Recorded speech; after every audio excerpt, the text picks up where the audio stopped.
Hey guys, I'm Sage Valentine and I'm back here to review another episode of AMC's The Walking Dead. This review video is all about episode 4 of season 9 entitled The Obliged. So let me know what you thought of tonight's episode and how you feel about Walking Dead going on without Rick Grimes.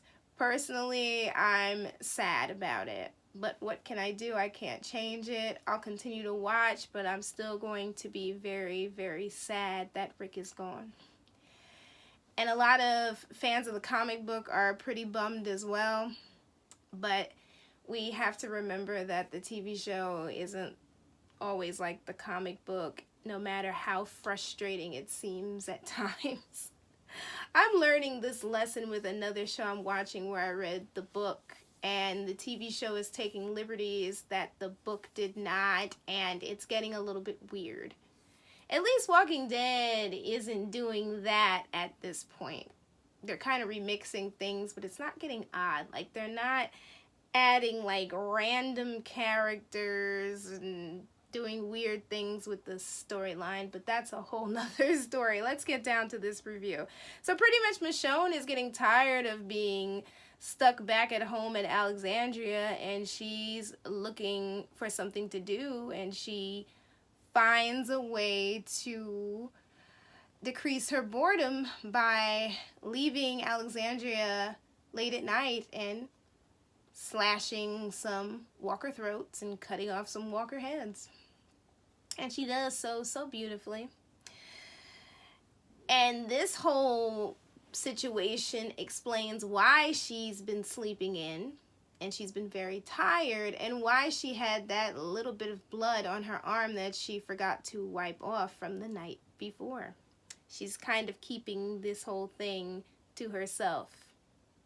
But it's funny how Negan peeped her whole card, as the old folks say. Like, Negan later on in the episode figured out that she's got to be doing something to occupy her time. She can't just be Mrs. Rick Grimes sitting home making egg salad sandwiches. She's got to be doing something else.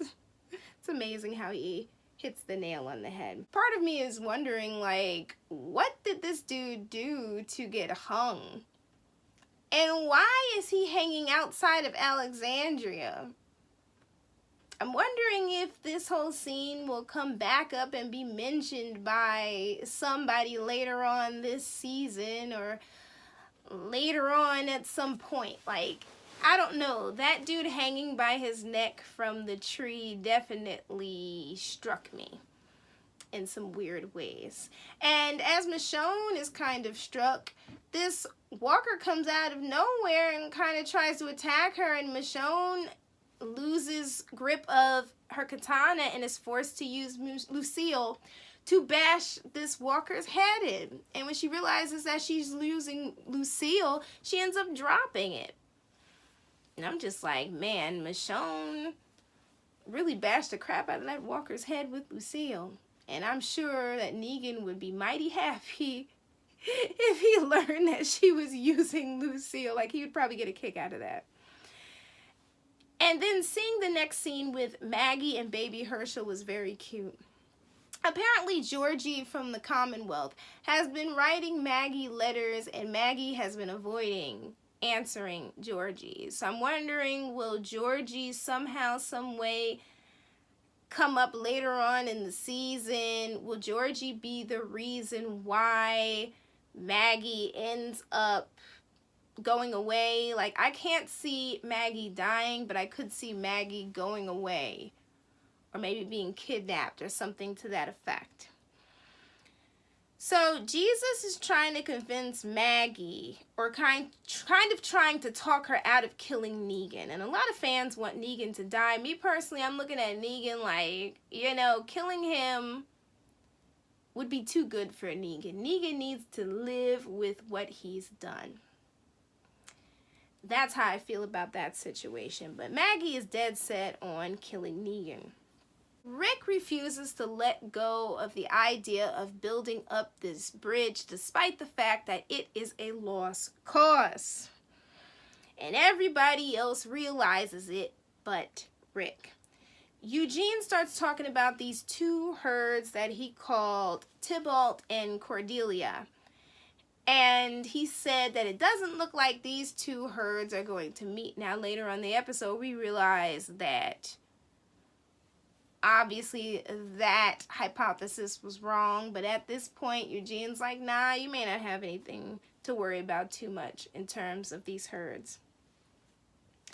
And Eugene regrets not knowing more and being able to help Rick with this bridge. But honestly, like, it's not Eugene's fault. Like, stuff happens, and the idea of having all these groups work together was nice, but Rick didn't take into account the fact that some people would feel some type of way about working with the saviors, particularly the Oceanside women, and you could also factor in the people of the kingdom, people of the hilltop and Alexandria, although I don't think the hilltop people are really working on the bridge, but still, you get what I mean. Like, some people were going to feel some type of way about working with the people who killed their family members and terrorized their communities. So pretty much Carol is ready to take the kingdom volunteers back to the kingdom, and I don't blame her.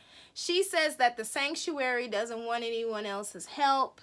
They don't want Negan back for the most part, but they really don't want anybody's help. And Carol's like, listen, it's up to them to figure all of this out, just like the rest of us had to. And Carol's like, she really wanted this situation to work out. But Carol took a more realist look at the situation versus Rick looking at it more as an idealist. Now, Jerry tells Rick that Maggie's heading to Alexandria, and there's one part of that scene where that foul-mouthed little girl is just like, Maggie's done talking, so pretty much she's in on this whole idea to kill Negan.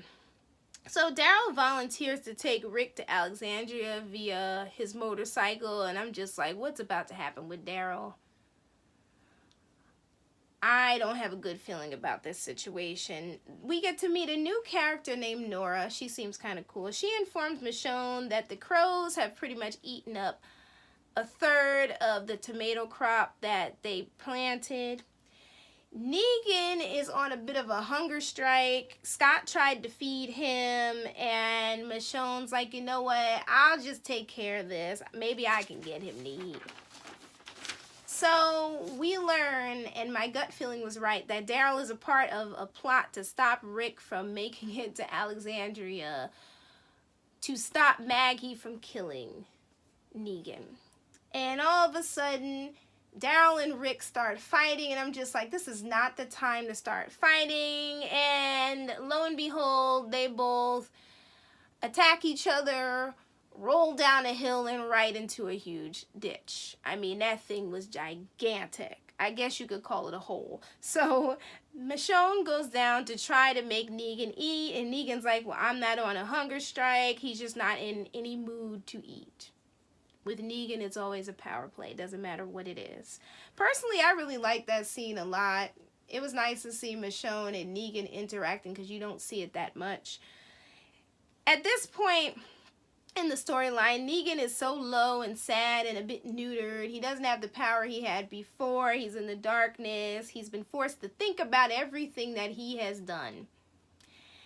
And he's pretty much a sad soul. But I don't say that he's a sad soul so that you guys will feel sorry for him. I'm just like, this was my favorite story in the comic books, and I'll just leave it at that. This is basically the reason why I like Negan. So when I was talking about, you know what, I really like Negan as a character, people thought that I liked him because he killed Glenn, because he was killing people and bashing them in the head. And like, no, this part of the story is what made me really like Negan.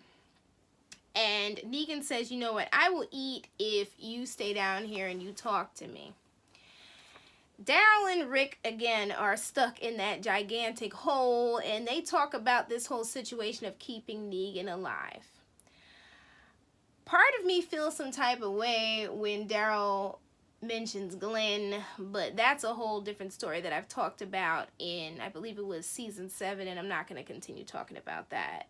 And Daryl makes it seem like Rick doesn't realize that Glenn saved him, and how could Rick possibly keep Negan alive? And it's just like, Rick is keeping Negan alive because that's what Carl wanted. That's what Carl wrote about in his letter to Rick. Daryl tells Rick that at first Maggie was trying to come to terms with the idea of Negan still breathing, but then she decided that she just could not live with it. She had to go after Negan. And then Daryl reveals that the Oceanside ladies were killing the saviors. Particularly, they mentioned Arat above other things, and her death scene in episode 3, because I was going to say season 11, ignore me.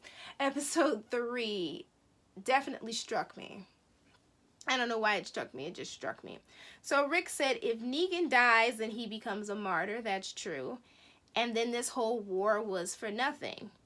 That's true, but I still do understand Maggie's side of wanting Negan dead, considering that Negan killed Glenn and Abe, and you could say he killed Sasha, and so on and so forth. Daryl believes that Rick has no faith in them, meaning him and Maggie. And he says that Rick is chasing something that ain't meant to be. Let Negan go. I mean, the concept of letting Negan go makes sense, but again, killing Negan at this point would do nothing more than make him a martyr. It wouldn't change anything. Negan is right when he says to Michonne that she's not meant to just be a lonely housewife. And then Negan starts talking about his wife Lucille and how she died of cancer. And if you guys want to know anything more about Negan's story, read and Here's Negan. It's available in all bookstores and Amazon and so on and so forth. Negan sounded really sad when he said that he and his wife were not lucky enough to have a kid like Carl. And then Negan picks up on the fact that Michonne at one point was a mother previously and that she had a son. And Negan says, you know what, it's better that his wife died because she made him weak, and that he and Michonne are alike and they are built for more than just being cooped up behind bars, so to speak. He says that he believes that part of Michonne is grateful that her son Andre died, and he would have made Michonne weak, and Michonne pretty much throws Negan's food up against the wall and throws the tray that she brought him, and she just leaves him there. Now, Jadis didn't have the heart to kill Father Gabriel, and I figured that she wouldn't. And instead of killing him, she decides to knock his behind out with some chloroform. Poor Father Gabriel. He just ends up in all these situations, and he was so blinded by this new infatuation with Jadis, and just poor Father Gabriel, goodness gracious. So here comes Jed and some of the saviors back to the camp where Carol is pretty much packing up, and they're just here just to hassle Carol. And Jed says something about him taking the gun from Alden, and I'm like, I hope he didn't shoot and kill Alden. Like, Alden deserved better than to be shot by this jackass. And honestly, if there's any character that needs to be killed off at this point, it's definitely Jed, because he is on my last nerve. So Jed says that pretty much these saviors figured out that Oceanside was the one killing the saviors. And again, he underestimates Carol, and he gets his behind beat, and then the shots start going off, and Rick and Daryl are stuck in a hole, still stuck in a hole, and they decide it's time for them to escape, but they really can't escape the hole because all of a sudden walkers start sliding down into that hole. Negan is right when he says to Michonne that she's not meant to just be a lonely housewife.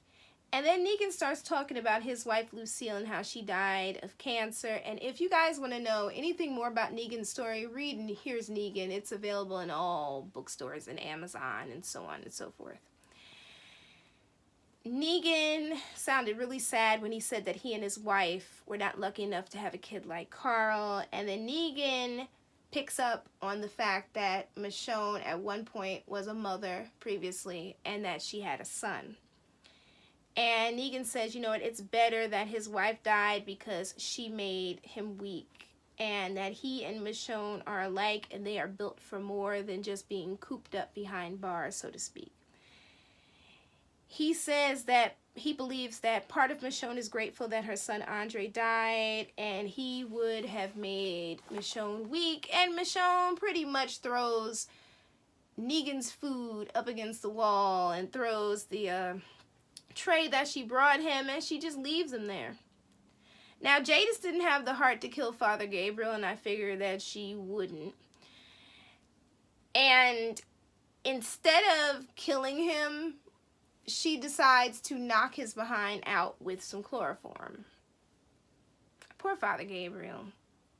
He just ends up in all these situations, and he was so blinded by this new infatuation with Jadis, and just poor Father Gabriel. Goodness gracious. So here comes Jed and some of the saviors back to the camp where Carol is pretty much packing up. And they're just here just to hassle Carol. And Jed says something about him taking the gun from Alden. And I'm like, I hope he didn't shoot and kill Alden. Like, Alden deserved better than to be shot by this jackass. And honestly, if there's any character that needs to be killed off at this point, it's definitely Jed, because he is on my last nerve. So Jed says that pretty much these saviors figured out that Oceanside was the one killing the saviors. And again, he underestimates Carol and he gets his behind beat. And then the shots start going off and Rick and Daryl are stuck in a hole. Still stuck in a hole. So pretty much Michonne has had enough of Negan's mess. He's going to eat this food, or she's going to make him eat this food. So she heads to see him again with more food. And Negan reveals that he believes that he and Michonne are alike. They are the same, and she can't stand it. Michonne says they're not alike because she's trying to make things better. She's not trying to pit two sides against each other. She says that her sons are gone and things are going to get better for her daughter. Michonne says that Negan is trying his best to get her to connect with him. And she made him take a bite of that sandwich, and then he started asking about Lucille, meaning the bat. And she told him that they don't have Lucille. Lucille is outside of the wall, and Negan doesn't take that well. He starts bashing his head against the wall. He says he's going to see his Lucille.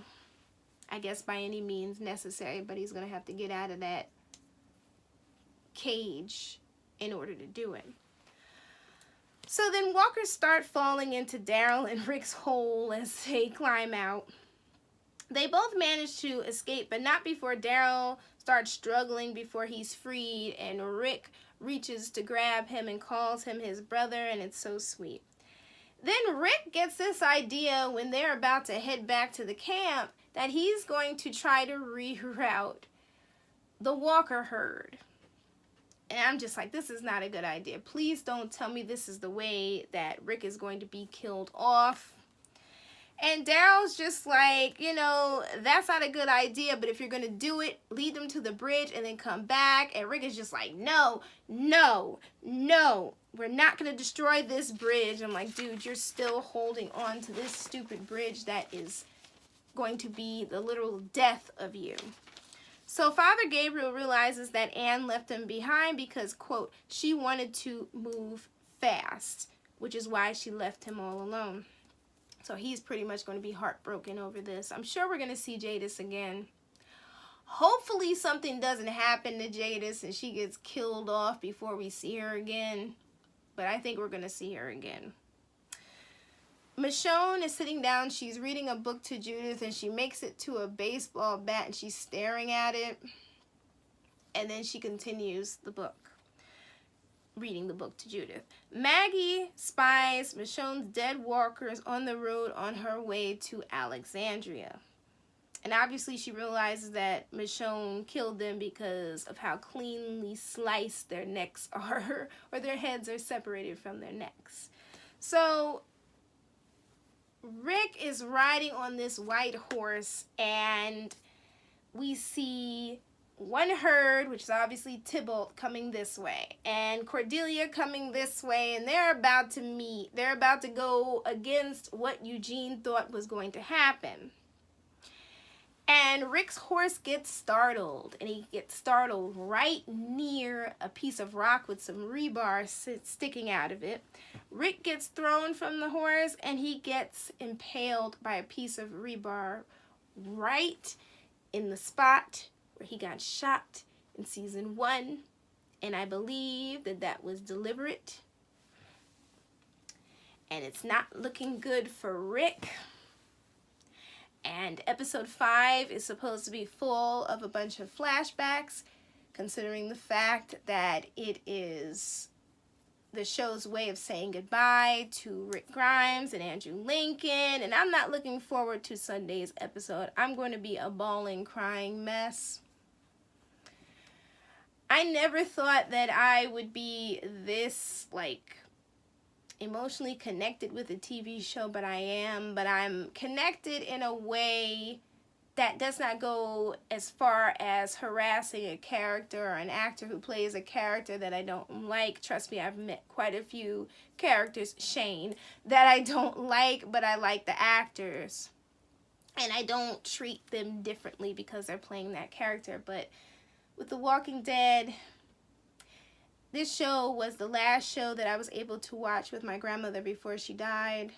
And she liked the show before her condition got worse. And then she was unable to watch it. But I do believe if she was still alive, she'd still be watching the show. And I'm going to be really sad on Sunday.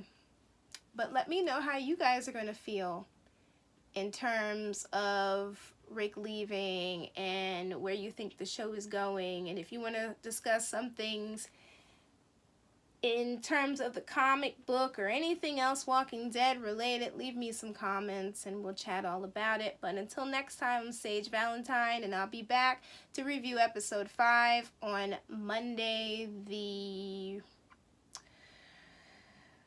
5th? Yeah, Monday the 5th. So I love you guys. Take care and stay safe. Bye, guys. Love you all. Bye.